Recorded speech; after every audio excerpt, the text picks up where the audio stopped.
அன்புள்ள சகோதர சகோதரிகளே, இன்றைய நாளுக்கான கருத்துள்ள பட்டயமான உயிருள்ள வார்த்தையானது எபிரேயர் 10 இனி தம்முடைய சத்துருக்களும் தமது பாதபடி ஆக்கி போடும் வரைக்கும் தமது வலது பரிசு உட்கார்ந்தார்.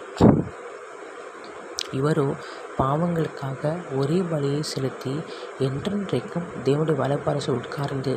இந்த அழகான கருக்குள்ள பட்டயமான வார்த்தையை கேட்டுக்கொண்டிருக்கிற தேவ ஜனங்களே, நமக்காகவே கர்த்தர் இந்த பூமியில் வந்தார். நமக்காகவே பாடுகளை அனுபவித்தார். நமக்கு சுகத்தை கொடுக்கறதற்காக சமாதத்தை கொடுத்து நித்திய வாழ்வை கொடுத்து பரலோக வாழ்வை நாம் சுதந்திரிக்க வேண்டும் என்பதற்காக கொடூரமான பாவமான சிலுவை மரணத்தை ஏற்றார்.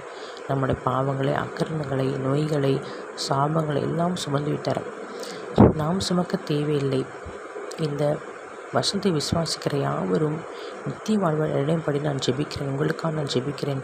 கர்த்தாவே, ஸ்தோத்திரம். கர்த்தாவே, ஆண்டவரே, நீர் எங்களுக்கு சுகத்தை கொடுத்திருக்கா ஸ்தோத்திரம், சமாதானத்தை கொடுத்திருக்கா ஸ்தோத்திரம், நித்திய வாழ்வை கொடுத்திருக்கா ஸ்தோத்திரம், ஐஸ்வர்யத்தை கொடுத்திருக்கா ஸ்தோத்திரம்.